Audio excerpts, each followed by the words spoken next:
నమస్కారం. ఈరోజు మనం భారతదేశంలోనే అత్యంత శక్తివంతమైన పవిత్ర స్థలాల్లో ఒకటైన ఆలంపూర్ గురించి తెలుసుకోబోతున్నాం. ఇది కేవలం ఒక గుడి కథ మాత్రమే కాదు. ఇది శక్తి, తట్టుకొని నిలబడగలగడం, ఇంకా అచంచలమైన విశ్వాసానికి సంబంధించిన ఒక గొప్ప గాథ. ఆలోచించాల్సిన ప్రశ్నే కదా, ఒకే దేవత చూట్టానికి భయంకరంగా కనిపించినా అదే సమయంలో మనల్ని కాపాడే రక్షకురాలిగా ఎలా ఉండగలదు? ఈ ప్రశ్న మనల్ని నేరుగా జోగులాంబదేవి దగ్గరికి తీసుకువెళ్తుంది. ఆమె ఉగ్రస్వరూపిణి, అయినా తన భక్తులకు అమ్మే. సరే, ఇక విషయంలోకి వెళ్దాం. ముందుగా అసలు జోగులాంబాదేవి ఎవరు? ఆమెకు ఎందుకంత ప్రాముఖ్యత, ఆమె ఆలయం ఎందుకంత ప్రత్యేకం అనే విషయాలు చూద్దాం. ఈ ఆలయం ప్రాముఖ్యతను పూర్తిగా అర్థం చేసుకోవాలంటే ముందు మనం శక్తిపీఠం అంటే ఏంటో తెలుసుకోవాలి. పురాణాల ప్రకారం సతీదేవి శరీరభాగాలు భూమి మీద ఎక్కడెక్కడైతే పడ్డాయో ఆ ప్రదేశాలన్నీ అత్యంత పవిత్రమైన శక్తిపీఠాలుగా వెలిశాయన్నమాట.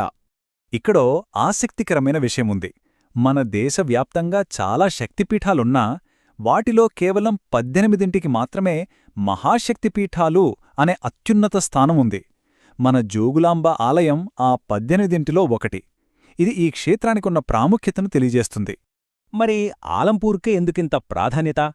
పురాణాల ప్రకారం ఇక్కడే సతీదేవి పైదంతాలు పడ్డాయని ప్రతీతి. ఆ నమ్మకమే ఈ ప్రదేశాన్ని లక్షలాది భక్తులకు ఒక పవిత్ర యాత్రాస్థలంగా మార్చింది. ఇక తర్వాతి విభాగానికి వెళ్దాం. ఇక్కడ మనం అమ్మవారి విగ్రహాన్ని పరిశీలిద్దాం. చూడ్టానికి కాస్త భయం కలిగించేలా ఉన్న ఆ రూపం వెనుకున్న అసలర్థమేంటో, ఆ చిహ్నాల రహస్యాలేంటో తెలుసుకుందాం. జోగులాంబాదేవి విగ్రహాన్ని దగ్గరగా చూస్తే కొన్ని కలవరపరిచే అంశాలు కనిపిస్తాయి. ఆమె ఒక శవంపై కూర్చుని ఉంటుంది. అంతేకాదు, ఆమె రూపంలో తేలు, కప్ప, బల్లిలాంటివి ఉంటాయి. ఇవి చూడటానికి కొంచెం ఇబ్బందిగా, భయంకరంగా అనిపించొచ్చు, కాని వీటి వెనుక చాలా లోతైన అర్థముంది. ఇక్కడే అసలు రహస్యం దాగి ఉంది. ఈ చిహ్నాలు మనల్ని భయపెట్టడానికి కాదు.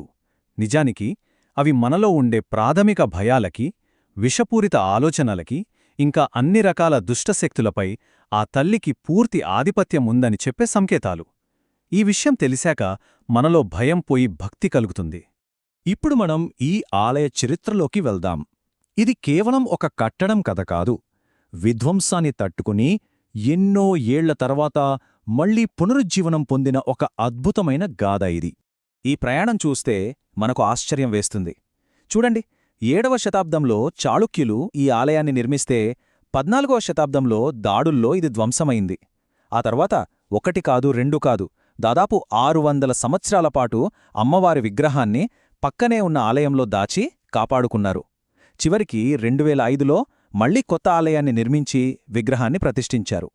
కాబట్టి దీనినుంచి మనం గ్రహించాల్సిందేంటంటే, ఇది కేవలం ఒక ఆలయం నిలబడటమే కాదు, దక్షిణ భారతదేశ సంస్కృతి, మన ధార్మిక సంప్రదాయాలు ఎంతటి కష్టాన్నైనా తట్టుకుని నిలబడగలవు అనడానికి ఇదొక శక్తివంతమైన నిదర్శనం. సరే, ఇక మన చివరి విభాగానికి వద్దాం.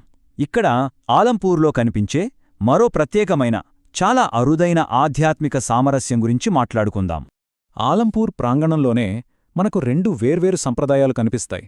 ఒకవైపు ఉగ్రస్వరూపిణి, శక్తికి ప్రతిరూపమైన జోగులాంబదేవి ఉంటే, మరోవైపు పరమప్రశాంతంగా శివునికి అంకితం చేసిన 9 నవబ్రహ్మ ఆలయాలు ఉంటాయి. ఇలా శక్తి ఆరాధన, శివారాధన ఒకేచోట సమాన ప్రాముఖ్యతను ఉండటం నిజంగా చాలా అసాధారణం. ఈ సామరస్యం ఈనాటిది కాదు, ఎప్పటినుంచో ఉంది. మధ్యయుగంలో ఇక్కడికొచ్చిన యాత్రికులు కూడా వాళ్ళ రికార్డుల్లో రాసుకున్నారు. ఇది శైవం, శాక్తేయం రెండూ సమానంగా వర్ధిల్లిన అరుదైన ప్రదేశం అని. దీన్ని బట్టి వందల సంవత్సరాలుగా ఆలంపూర్ ఈ ప్రత్యేకతను కాపాడుకుంటూ వస్తోందని అర్థమవుతోంది. కాబట్టి ఈ కథను ముగించే ముందు ఒక ప్రశ్న. ఒకప్పుడు విధ్వంసానికి గురై మళ్లీ తట్టుకొని నిలబడి విభిన్న విశ్వాసాల మధ్య సామరస్యాన్ని చూపిస్తున్న ఈ పుణ్యక్షేత్రం కథ నుండి సంఘర్షణలతో నిండిన మన ఆధునిక ప్రపంచం నేర్చుకోవలసింది ఏమైనా ఉందా? ఆలోచించండి.